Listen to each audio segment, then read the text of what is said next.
नमस्कार साथियों। आज हम लोग देखने वाले हैं कक्षा 8 का विज्ञान और यह है वार्षिक मूल्यांकन एनुअल एग्जाम 2025 का। उसका हम लोग सवाल जवाब देखने वाले हैं। तो चलिए हम लोग देखते हैं पहला प्रश्न की ओर।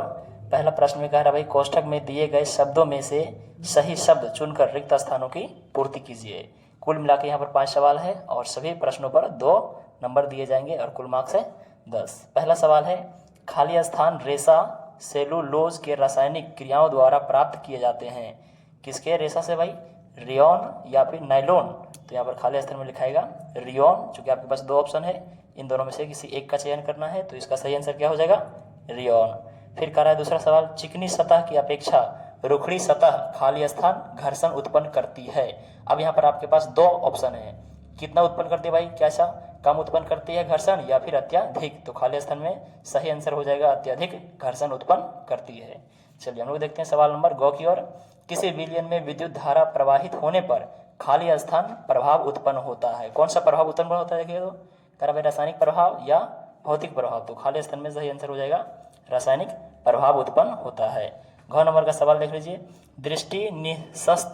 दृष्टि निःशक्त व्यक्तियों के लिए कोड को खाली स्थान कहते हैं। क्या कहते हैं भाई? रोमन लिपि कहते हैं या ब्रेल लिपि कहते हैं? तो खाली स्थान में सही आंसर हो जाएगा आपका ब्रेल लिपि। तो खाली स्थान में लिख देना ब्रेल लिपि। अंग नंबर की सवाल है क्षुद्र ग्रह खाली स्थान तथा खाली स्थान की कक्षाओं के बीच पाए जाते हैं। तो क्षुद्र ग्रह जो है भाई कौन से ग्रह और कौन कौन से ग्रह के बीच पाए जाते हैं? तो ऑप्शन आपके पास देख लीजिए, मंगल और बृहस्पति ग्रह के बीच पाए जाते हैं अथवा शुक्र या पृथ्वी ग्रह के बीच पाए जाते हैं। तो खाली स्थान में सही हो जाएगा आंसर मंगल ग्रह तथा बृहस्पति ग्रह के बीच पाए जाते हैं। अब हम लोग देखते हैं सवाल नंबर 2 की ओर। सवाल नंबर 2 में कह रहा है भाई दिए गए कथन में सही के लिए सही तथा गलत के लिए गलत का चिन्ह लगाइए। इसमें भी आपको मिलेंगे कुल 5 सवाल मिलेंगे और प्रत्येक सवाल पर 2 नंबर दिए गए हैं और कुल नंबर आपको मिल जाएंगे अगर सबों का हल करते हैं तो 10। पहला सवाल कह रहा भाई वायुमंडलीय नाइट्रोजन के स्थिरीकरण से मिट्टी में उर्वरता घटती है। क्या ये सही बोला गया है भाई? तो नहीं, गलत बोला गया है। तो ये गलत का यहाँ पर चिन्ह लगा देना है इस बॉक्स के सामने में। अगला सवाल देखिए तरल में दाब सभी दिशाओं में आरोपित होती है। क्या ये सही है? तो भाई ये बात सही है, तो यहाँ पर सही का चिन्ह लगा देना इस बॉक्स के सामने। अब गौ नंबर के हम लोग देखते हैं भाई सवाल कह रहा अमीबा बहुकोशिकीय जीव है। तो अमीबा बहुकोशिकीय नहीं, एक कोशिकीय जीव है। तो क्या होगा भाई? ये बहुकोशिकीय जीव नहीं है, तो गलत का भाई यहाँ पर चिन्ह लगा देना चाहिए। ये सब ये साइंटिस्ट क्या है भाई? गलत है ना। फिर देखिए घ नंबर में शुक्राणु नर युग्मक है। ये शुक्राणु क्या है भाई? नर युग्मक है। जी हाँ बिल्कुल है, तो यहाँ पर सही का चिन्ह लगा देना है। हम लोग देखेंगे अब अंतिम सवाल 2 का अंगा कॉपर जिंक सल्फेट के विलयन से जिंक विस्थापित करता है। यह बात सही है? तो नहीं है भाई, तो यहाँ पर गलत का चिन्ह लगा देना इस बॉक्स के इस सवाल के सामने वाले बॉक्स में। हम लोग देखते हैं अब सवाल 3 नंबर की ओर। कह रहा है सवाल 3 में स्तंभ अ का उपयुक्त मिलान स्तंभ ब से कीजिए। तो आपके पास 2 स्तंभ दिए गए हैं और दोनों का मिलान सही से करना है ना, उपयुक्त मिलान करना है। पहला सवाल है लैक्टोबैसिलस। ये भाई लैक्टोबैसिलस जो है वो इसमें से अब खोजना है कौन सा उपयुक्त मिलान होगा। तो देखिए इसका सही आंसर हो जाएगा 5 दही का जमना। तो लैक्टोबैसिलस जो है इसका क्या हो जाएगा सही मिलान? दही का जमना। 2 नंबर का देख लीजिए आर्यभट्ट का सही जो मिलान होगा वो क्या होगा भाई? 2 का 1 कृत्रिम उपग्रह से। फिर सवाल नंबर 3 देख लीजिए ग नंबर का हार्मोन का सही से मिलान किसके साथ होगा भाई? तो देखिए 4 के साथ होगा अंतः स्रावी ग्रंथियों द्वारा स्रवित। फिर घ का देख लीजिए श्रव्य ध्वनि। ये श्रव्य ध्वनि का मिलान सही से किससे होगा भाई? तो 2 से 20 HZ से 20,000 HZ के बीच आवृत्ति। तो घ का सही मिलान हो जाएगा ये 2 से, है ना। फिर देख लीजिए अंग नंबर का सवाल जो है कह रहा है सप्तर्षि जो है इसका सही मिलान क्या होगा? 7 तारों का समूह। सवाल नंबर 3 से क्या? तो अंग का मिलान सही है क्या? 3। हम लोग देख लेते हैं अब सवाल 4 की ओर। कह रहा भाई लघु उत्तरीय प्रश्न लगभग 50 शब्दों में उत्तर देना है। यहाँ पर 2 लघु उत्तरीय प्रश्न है और प्रत्येक प्रश्न पर 5 नंबर दिए गए हैं, कुल 10 नंबर, है ना। कह रहा पहला सवाल तंबाकू को मीठा जहर क्यों कहा जाता है? तंबाकू को मीठा जहर क्यों कहा जाता है? अगर आप इसका आंसर जानते हैं तो ठीक है, नहीं तो दूसरा देखिए सवाल कह रहा भाई जीवाश्म ईंधन समाप्त होने वाली प्राकृतिक संसाधन क्यों है?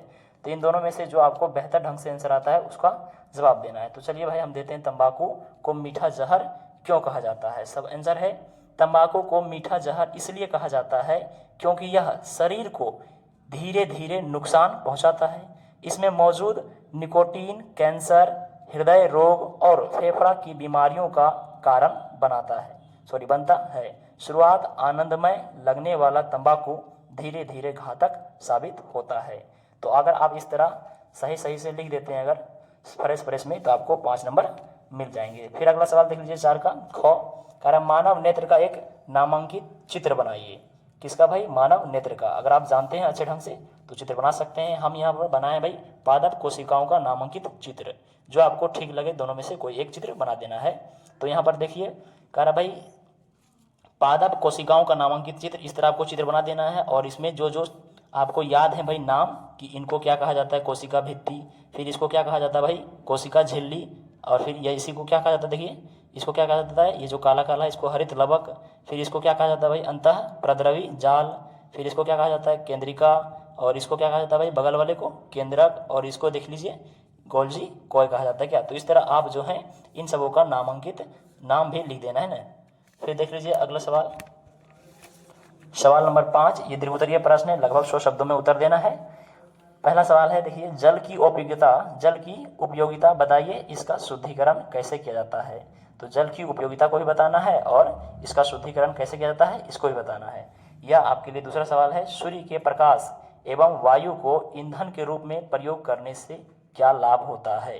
तो अगर इन दोनों में से आपको जिसका आंसर बिल्कुल सही ढंग से याद है तो उसको लिख लीजिए। हम भाई 5 का ये ऊपर वाला जो है सवाल, इसका आंसर बेहतरीन ढंग से जानते हैं तो इसको हम लिख दिए हैं। क्या आंसर देखिए, जल की उपयोगिता पॉइंट बाय पॉइंट अगर आप लिखेंगे तो बहुत बेहतर होगा भाई। नंबर जांचने वाले जो हैं अच्छा से नंबर जांच के देंगे, कॉपी जांच के देंगे। कह रहा है पेयजल मानव जीवन के लिए क्या भाई आवश्यक है। दूसरा पॉइंट में क्या लिखा गया है, कृषि सिंचाई के लिए जल आवश्यक है, सही बात है भाई। तीसरा में क्या है, विभिन्न उद्योगों में जल का उपयोग किया जाता है, मशीनों को ठंडा करने के लिए और भी अन्य कार्यों के लिए। चौथा पॉइंट में स्वच्छ नहाने, कपड़े धोने और सफाई में जल का उपयोग होता है, सही बात है भाई। फिर पांचवा बिंदु में है विद्युत उत्पादन, जल से हाइड्रो इलेक्ट्रिक पावर बनाई जाती है भाई, जिसको हम लोग क्या बोलते हैं जल शक्ति संयंत्र है ना। फिर देख लीजिए अब जल का शुद्धिकरण, ये हो गया भाई, जल की उपयोगिता बता चुके हैं ना। अब अगला सवाल क्या है, जल की शुद्धिकरण। तो देख लेते हैं इसको। जल का शुद्धिकरण में पहला बिंदु है उबालना, पानी को गर्म करके बैक्टीरिया व कीटाणु नष्ट किया जा सकता है। बिल्कुल बात सही भाई, अगर जल गंदा है तो उसको शुद्धिकरण करने के लिए हम लोग क्या करेंगे भाई, पानी को गर्म करेंगे है ना, उबालेंगे, तब क्या होगा भाई बैक्टीरिया और कीटाणु नष्ट हो जाएंगे। फिर दूसरा है क्या, शुद्धिकरण का नियम फिल्ट्रेशन, पानी को छानकर अशुद्धियां हटाई जाती है, तो ये क्या हो गया भाई जल का शुद्धिकरण हो गया है। तीसरा क्या है, तीसरा तरीका है उपाय है क्लोरीनेशन, पानी में क्लोरीन मिलाकर कीटाणु नष्ट किया जाता है। तो यहाँ तक भाई हम लोग पढ़ लिए थे शुद्धिकरण के 3 नियम। चौथा नियम क्या है देखिए, चौथा नियम है रिवर्स ऑस्मोसिस, अत्याधुनिक तकनीक जिसे पानी की अशुद्धियां हटाई जाती है। तो ये 4 पॉइंट हो गए हैं जल के क्या भाई शुद्धिकरण के लिए। अगर ये वीडियो आपको अच्छी लगे तो लाइक कीजिए, शेयर कीजिए और कमेंट में ज़रूर बताइए कि भाई ये वीडियो आपको कैसी लगे। और अगर आप चैनल पे नए हैं तो चैनल को सब्सक्राइब कीजिए। फिर हम लोग मिलते हैं अगले वीडियो में, तब तक के लिए धन्यवाद।